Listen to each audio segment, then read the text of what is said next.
What kind of system is this? The Bible describes it in Revelation. There will be no money, only numbers. Even Hippolytus of Rome, in the 2nd century, when interpreting the Apocalypse, said, "We do not know what this means." He said, "We do not know what it is. And we do not know because God has not revealed it. And He has not revealed it because we do not need to know. But those who live to see that time will not need anyone to explain it. They will understand it themselves. Today, there is no need for interpretation. We all understand what it means for numbers to replace money. We know exactly what that could look like. In Russia, they are introducing the digital ruble. Around the world, there is talk of digital yuan, digital dollar, and so on. Are we moving in that direction? Not merely moving. We are racing toward it at full speed. And this process did not begin suddenly. It developed step by step. In reality, money disappeared from circulation long ago. What is money? Gold and silver coins. Those have been gone for a long time. Then there were paper notes backed by government reserves. People may remember how Soviet banknotes stated that they were backed by the gold reserves of the State Bank of the USSR. Now look at the colorful pieces of paper in your wallet that we still call money out of habit. Are they backed by anything? They are simply printed pieces of paper. That is all. And even those will eventually disappear. Anyone who pays attention can see that cashless transactions are being prioritized. Every effort is being made to push people toward electronic payments. Why? Because the Bible says that when this happens and the Antichrist comes to power, he will extend his authority over every person through this system. How will people be required to acknowledge him as a god?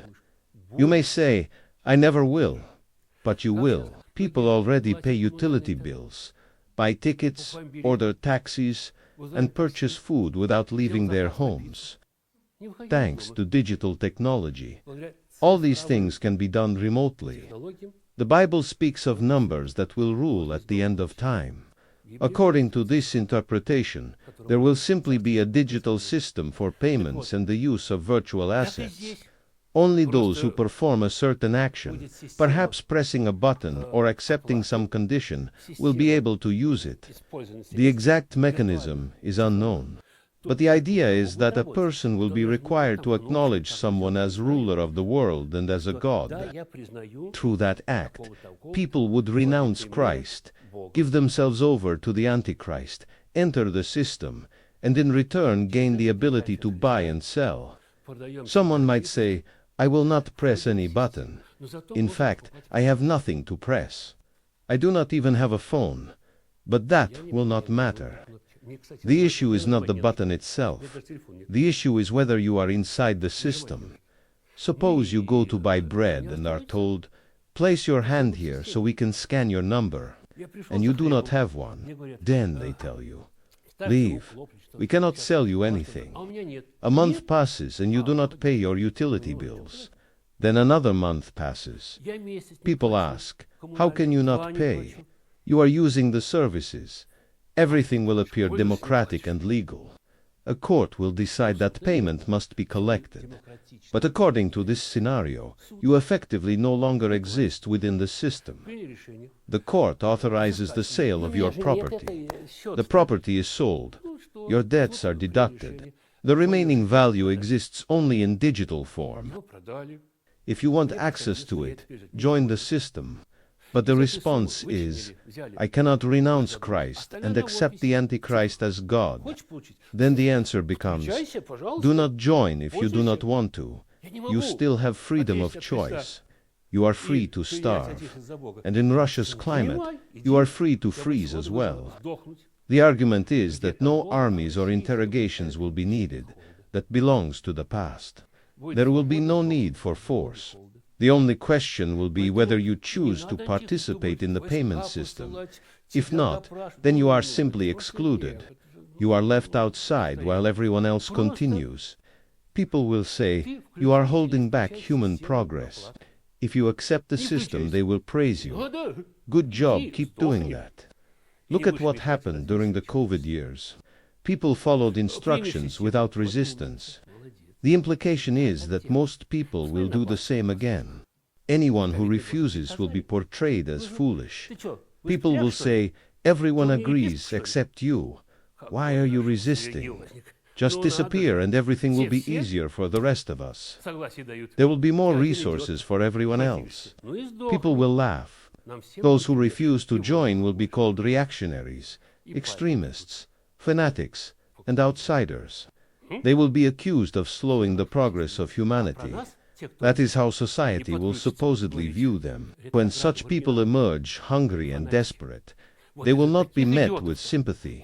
They will be told that they are enemies of humanity, that they are harming everyone else.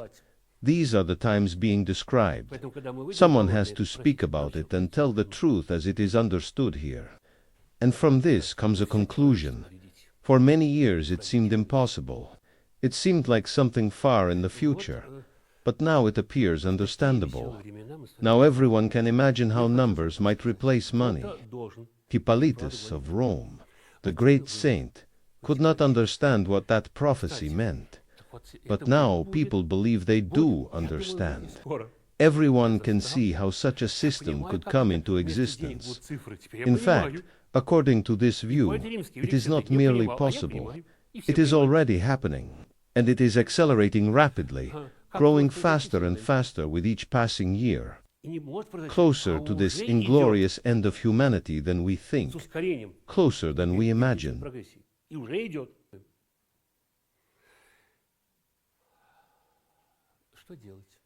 So what should we do? That is always the question. Who is to blame? And what should be done? Who is to blame? We already said it is all those people over there. No, we are to blame. By the way we live, we ourselves have called evil up from the depths into this world. I remember speaking with prophetic elders when I was 15 years old. They used to say something interesting. We understood who was being summoned by those revolutionary movements and political organizations. What should be done? We have already said that through our own way of life, living in sin and falsehood, we have lost both our human and divine image. All of us are surrounded by sins and falsehoods. They have become the center of our lives. Take today, for example, without condemning anyone. Recently, I asked 3 people a question. I asked, according to official statistics, what causes the largest number of deaths worldwide? Began listing cancer, suicide, plane crashes, and other causes. No one guessed correctly. People should know at least basic statistics. Someone mentioned heart disease. No, not that. The largest number of deaths occur through abortion. The greatest number of human beings killed each year are unborn children. Every year, according to this view, the largest category of deaths is innocent children who are aborted. Who does this? Did fascists somehow take over society? There are no fascists standing there. There are no gas chambers. Who is responsible? According to this argument, mothers themselves, supported by husbands and relatives, voluntarily participate. It is described as a crime beyond description. Everyone knows that no animal, not even a predator, normally destroys its own offspring. According to this view, humanity has fallen below that level. Humanity has broken through the bottom. We have descended below predatory animals. Such things have never existed before on this scale. It is suggested that if you threw a stone into a crowd, you would likely hit someone connected to abortion in some way. Many people, it is claimed, carry this burden. People are buried without repenting of these sins. Abortion clinics still operate. Public funds are used to maintain them. Taxes paid by society help support them. According to this argument, everyone contributes to sustaining institutions where innocent lives are ended. The people working there wear white coats and are called doctors, but they are described here as executioners. Historically, executioners punished the guilty. These people, It is argued, destroy the innocent, that is presented as a complete moral collapse. How can a society continue like this? If we have lost the image of God, we should at least preserve our humanity. But no, the claim is that humanity has descended below the level of animals. That is why such events are happening. That is why the world no longer deserves to continue as it is. A society that has become brutalized cannot continue forever. Terrible things are being done, and we ourselves continue doing them. That is one example. There is another. Across much of the world, the family is dying. Not only because the number of divorces has nearly reached the number of marriages, the family itself, as a social institution, is disappearing. Many men and women openly say, I do not intend to get married. Why should they? Why bother? Life is easier without it. Family means responsibility and problems. People say, I live alone and I am fine. In the past, a man had to cook and wash his own clothes. Today, that is no longer a problem. My granddaughter studies in Kazan. She hardly cooks. Why? Because she does not need to. She makes a phone call, orders food delivery, and it arrives at her door. Why wash clothes? You put them in a washing machine and take them out clean. I remember my mother washing clothes by hand. Now everything is different. Cheap consumer goods are available everywhere. Things are so inexpensive that people can buy endless amounts of them online. You could order truckloads of products if you wanted. I was in Tashkent in October. Some women told me something amusing. I went to check for myself. There are many cotton factories in Uzbekistan. They produce underwear, socks, shirts, and other clothing. I asked how much it cost. The answer surprised me. The products were being sold by weight, not by individual pieces. They asked, how many kilograms would you like to buy?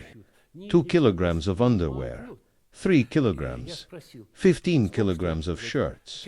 The point was that these items cost almost nothing. They are incredibly cheap, and in China it is even more extreme. We all know this. You see a beautiful shirt, maybe a traditional Arab-style garment. You think it would look nice for a holiday or special occasion.